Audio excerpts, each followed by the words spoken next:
Hello, everyone. I am Kristen Brun Sharkey, and today we're going to be talking about improv skills for decision making. And I am going to allow a little bit of time for questions at the end if possible. So feel free to put those in the chat, and I will do my best to get to them. So before we get started on the content, just a little bit about me quickly. So I'm a leadership coach and facilitator who primarily works with leaders in the tech industry. And prior to doing this full time, I spent 15 years leading various teams in ad tech and marketing. And I worked anywhere from a 10-person startup where I was the only woman for a good chunk of time to Fortune 100 corporations like Yahoo/Verizon, which went through many iterations while I was there. So I relate to a lot of the challenges that women in tech go through, and it's one of my absolute favorite groups of people to work with. So I presented at this event last year, and I absolutely love being a part of it. So I'm excited to be back here today. Additionally, I am based in the San Francisco Bay Area, and I am also an avid improviser, which you may have guessed from the topic of this talk. And that means I regularly perform in front of audiences without a script, making up everything based on the work of my fellow performers and a single word of suggestion that we get from the audience.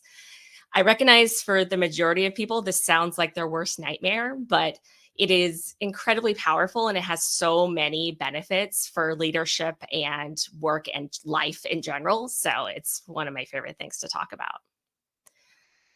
So why is decision making so important for leaders? Well, you make a lot of decisions for one thing. The average adult makes 35,000 decisions per day, which is mind-blowing to me, but I think 250 of them alone are from food. So we're constantly making decisions, whether we realize it consciously or not. And you probably regret some of them. A survey showed that 85% of leaders suffered from decision distress, which they define as feeling regret, doubt, or guilt about a decision made at work in the past year. Additionally, they definitely impact your perceived leadership effectiveness. Quick decision makers are viewed as 40% more effective versus slow decision making managers in a survey that was done by the Harvard Business Review. So it matters a lot. And it's actually really hard to make good decisions. There are so many different factors at play here: data overwhelm, decision fatigue, perfectionism, and many other things that we don't have the time to get to within a 20-minute talk. But the two that I am going to focus on are cognitive bias and lack of process, because these are things that we can really help with awareness and process. So cognitive bias for the first thing. So this is defined as a systematic error in thinking that affects how we process information, perceive others, and make decisions. But where does that actually come from? So in Daniel Kahneman's book, Thinking Fast and Slow, which I also highly recommend, he describes two systems of thinking. So system one is fast thinking. That's our base level of thinking. It's continuously scanning our environment, operating automatically, involuntarily. If you've ever arrived home and couldn't remember driving there, that's your system one at play. System two, or slow thinking, is only called upon when needed to reason, compute, analyze, and solve problems. It's a lot more reliable than system one, but it requires conscious time, effort, and concentration. So your brain just cannot operate at that level for everything, especially because there's also an insane amount of information that your brain is processing constantly. So in order to make judgments quickly with that insane amount of information that's coming at it, system one thinking often uses heuristics, which are mental shortcuts, to simplify problems and variables and make quick decisions. And this is ultimately what leads to cognitive bias, because those mental shortcuts are not always accurate, and they rely on a lot of tricks that can lead you to the wrong path if you rely on those exclusively. So just to give you a few examples of common cognitive biases, because for one thing, There are so many of them. There's actually 180 recorded types of cognitive bias in Wikipedia, and this is one visualization of all of those different cognitive biases. So obviously, we're not going to go through all of them, but a few common ones that you're probably familiar with, at least on some level, is anchoring bias. So this I like to explain with pricing, but it comes into play with a lot of things. So that's basically relying too heavily on the first piece of information that you receive. So let's say you walk into Nordstrom, you see a pair of shoes, they're $500. Now, depending on your budget and so forth, you might be like, wow, that's a lot of money. I don't think those are worth that. However, if you first see that those shoes were worth $1,000 and then they've been discounted to $500, all of a sudden that looks like a much better value. So you'll see stores do this constantly, where once you notice it, you'll see them put something up front that costs more because it actually raises your amount that you're willing to pay, because we rely so heavily on that if we're not aware of it. And this comes into play with many things in decision making as well. Next, confirmation bias. So this is focusing on the information that confirms your existing beliefs. And I love this Venn diagram as a way to explain it, because you have the objective facts and then you have your beliefs. And the information that you are likely to pick up on among this huge amount of data that you're taking in constantly is what actually confirms your beliefs. And you will see this everywhere. If you, again, once you start looking out for it, you'll see so many examples, because it's just so easy for us to only focus on the information that confirms what we already believe. But obviously that can lead to making decisions on misguided information. And then finally, sunk cost fallacy is another one that many people are familiar with. But this is basically favoring choices that you've already invested time and resources in. So the classic example being a project that you've been pouring your heart into and you've sunk a lot of money into, a lot of time, and it's not going well, and the objectively better decision is to just cut your losses and move on to something else. It's very difficult for us to do that, and our brains are going to naturally favor those things that we've invested in heavily, even if you're just looking at statistics, a bad decision. So these are just a few of the many cognitive biases that are out there. As a side note, politics aside, one thing that election season is really fascinating for, if you can just look at it from a psychological standpoint, is just you will see cognitive bias at play everywhere. So if nothing else, you can always nerd out and play some cognitive bias bingo to entertain yourself. Now, what do we actually do about this? So the thing is, awareness is really what is key. There's going to be this triangle of like different types of information that are coming at you when it comes to making a decision. We have cognitive bias, like we just talked about. We also have your inner judge, and your inner judge is the one that's just basically looking out for all the things that could go wrong. This is a survival mechanism. This is the same voice that might stop you from raising your hand in a meeting, because it might start questioning, oh, well, maybe somebody asked that question and you missed it, or maybe that idea isn't good enough. That's the same thing. And it's not inherently bad on its own. It has its uses if you know how to leverage it, but it can also not be helpful, especially when you're in these early stages of decision making. And then you have your instinct, which actually can be really helpful. And for quick decisions, often is really the best thing to go with. But you have to be able to separate that out from the cognitive bias and the inner judge. And the number one thing that you can do for this is building awareness. So I talk a lot about improv for this, because one of the nature of improv is because there's so much listening required. Because if you're performing improv on stage, so usually your whole team isn't on stage at the same time. So somebody is doing a scene and you need to be listening, because you need to know like what's happening in that scene. What are the names of the characters?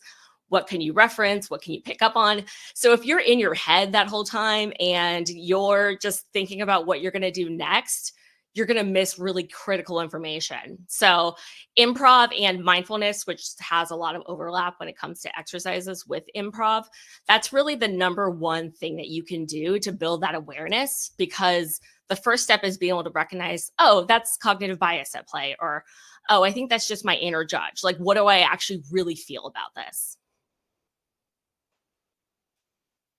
So, how can we put this into action? So, the first thing we need is a process, because research has shown pretty authoritatively that leaders who follow a systematic predefined process when they're making complex decisions are more satisfied with the outcomes of their decisions. So, if you want to make better decisions, especially for complex things that require a lot of people, you want to follow a process as much as possible. That keeps you from being swayed by these other things like bias and so forth. And then also one that leverages the power of improv theater. So we just talked about awareness, but in addition to awareness of what's happening inside of your brain, awareness of what's happening with other people who are involved and their emotions and their thoughts is so valuable in the decision-making process. Enhancing your adaptability has many applications. Promoting creativity, so you're not just going with the status quo decision, like whatever seems easiest or the most like what you're already doing. You want decisions that are thinking outside of the box. So something that really enhances that creativity, which I find is often not a skill that corporate America is the best at promoting. You really need skills that actually help build up that creativity in the decision making process. And team collaboration, especially if you're making a decision with a group of people, is so valuable throughout the process, as well as helping you visualize potential outcomes, because that's one of the most helpful things that you can do when you're evaluating the potential decision solutions. So all of this leads to this briefed decision-making framework, which is 7 steps. So going basically from the blueprint stage, which is the establishing the foundation, all the way down to the debrief, which is when you're looking at it afterwards. So going from the top, we'll go through each of these briefly. So the first thing is the setting the foundation, the direction, the blueprint.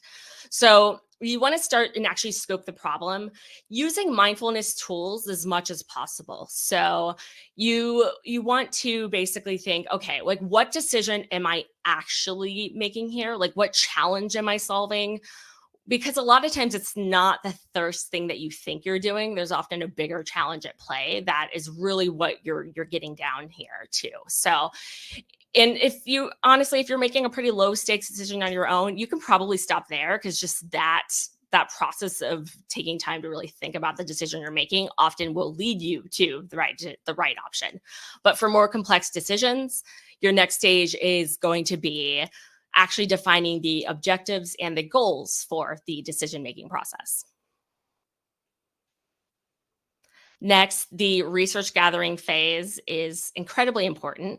And in addition to collecting data from various sources, I really like improv tools in developing your active listening skills. So using active listening techniques when you're speaking with different stakeholders to really understand their perspectives. This is again something I could talk for 2 hours about, because there's so much information. But I will give you a resource at the end too that gets into some of these more specific exercises. And then ideation. And this is one thing that people often skip when they're making decisions, but it's really important to actually spend some time generating potential solutions before you jump into deciding what solution is the best. So I call these spark sessions. I've stopped calling them brainstorming sessions, because so many companies will do brainstorming sessions where ideas just get shot down, and then you just lose the whole idea of a brainstorming session, which is to create that safe space where people can actually generate ideas, because that requires taking risk, and it requires feeling like you're in a safe space to do so, where you're not going to be judged for putting an idea forth. So I always use yes and rules for these, which means that after somebody says an idea, you are either able to say your own idea to put into the pot of ideas, or you can do yes and it. So you can basically say yes to that idea that the other person had and add something else to it.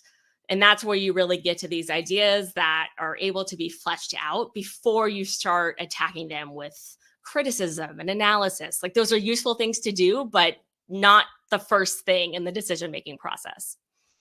And then once you've gone through this ideation session, you can actually start reviewing and synthesizing those brainstorm ideas down to your possible solutions.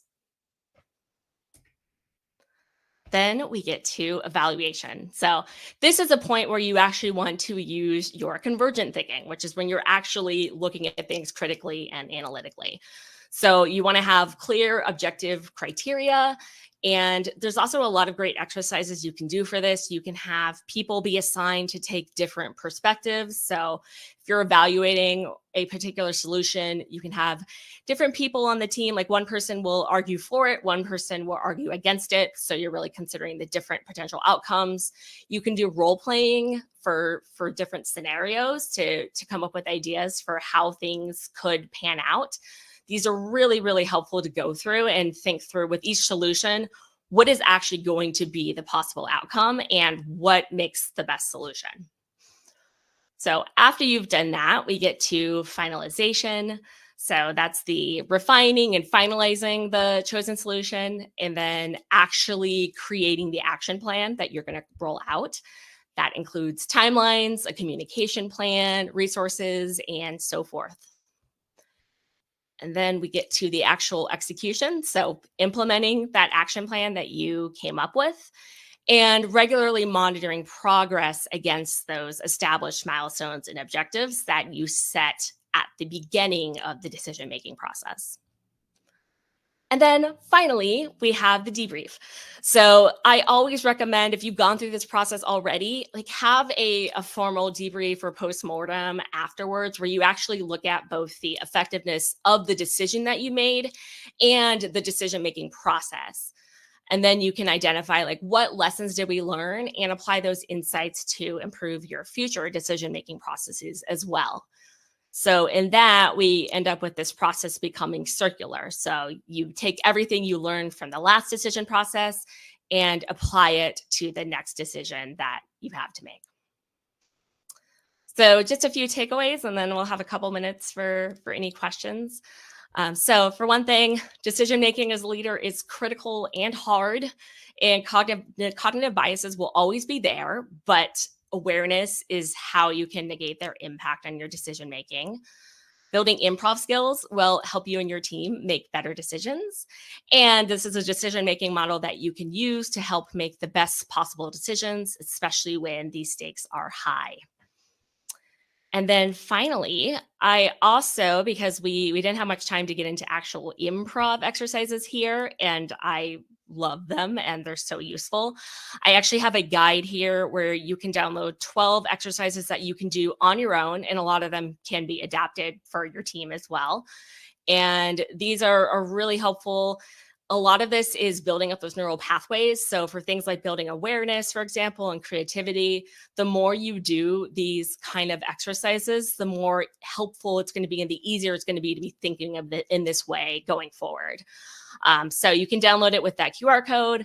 Please also feel free to reach out to me. I will offer to anybody from this session, if you would like a coaching call, I will do a free 30-minute coaching call with you. So you can just reach out to me via my website, LinkedIn, or my email. And please also connect with me on LinkedIn. I post a lot of content there on things like decision making, as well as all these other aspects of leadership that improv applies to. So I would love to stay connected with you. Awesome.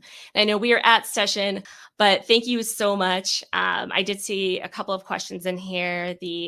With the yes and approach, what is the best way to keep discussion and ideas within limitation and execution? So I think I'm guessing what you mean, and feel free to clarify. So I guess keeping them from getting too out of hand, is that, I think this probably, I'm guessing what you mean. Okay, great. Yeah, so for some of that, you can kind of guide it in that direction as a facilitator. So what you just want to be careful of not shooting down the ideas. So you can definitely can guide people on like reminding them of what the thing we're actually solving is and taking back to those objectives that you established in the very beginning. I think is usually the best way to keep people on track without starting to criticize and shoot ideas down. Oh, awesome. So we will wrap there, but feel free to reach out to me if you have any other questions, and I would love to connect with you. Thank you, everyone.